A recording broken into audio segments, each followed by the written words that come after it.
Hey guys, so a few weeks ago I got recommended this YouTube video of this random old dude messing with a computer. This reminds me of a while ago when I made this absolute abomination of a program where you can throw up gang signs to control a monkey. My goal today is to improve upon it and make the controls smoother and just make it look better overall.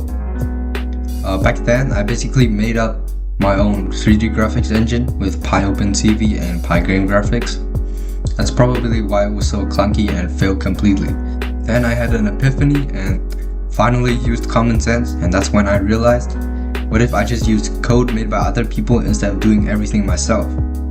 Anyway, the most major improvements this time is I'm converting everything to NumPy arrays instead of Pygame 2D and 3D vectors, and store all important variables in a separate file.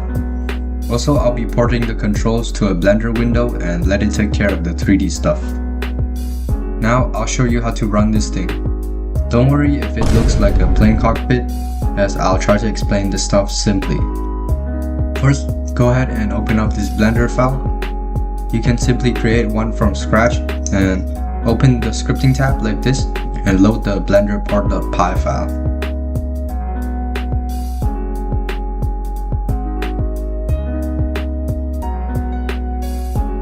Also, make sure your system console is out before you run the script. This has helped me tremendously while debugging the code and making it work properly.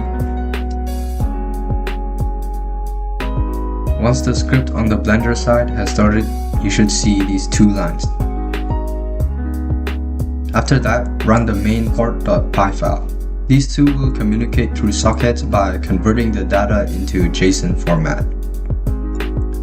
So first off, what I can do is control the rotation of the object with one hand. Notice how I can rotate it in any axis based on the general direction of my palm.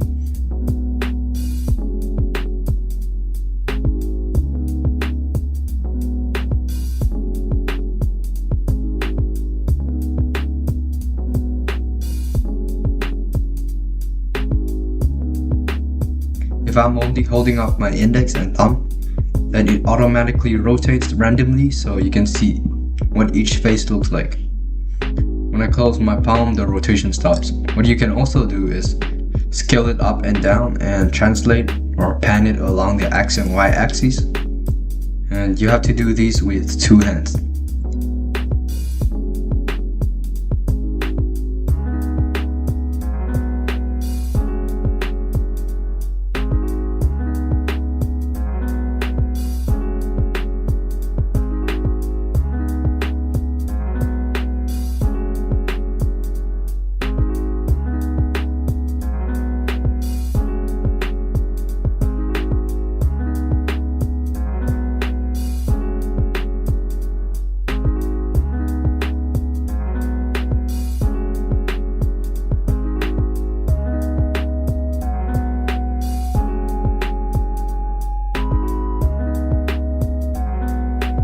Now I'll show you how to prepare any model you want for the code. So for this example, I'm just going to be using a random engine model using the Blender add-on Blend Kit.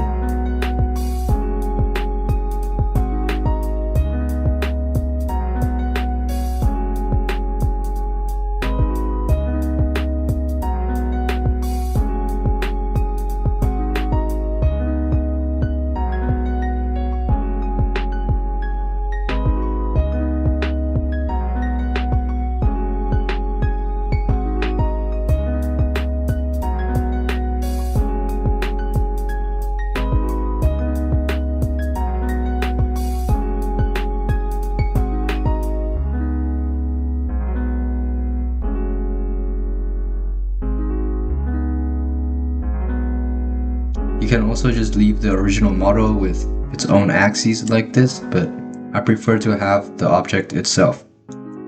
Don't forget to rename your object back to cube.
Okay, that's it for this video. Thank you guys for watching. I'll see you in the next one.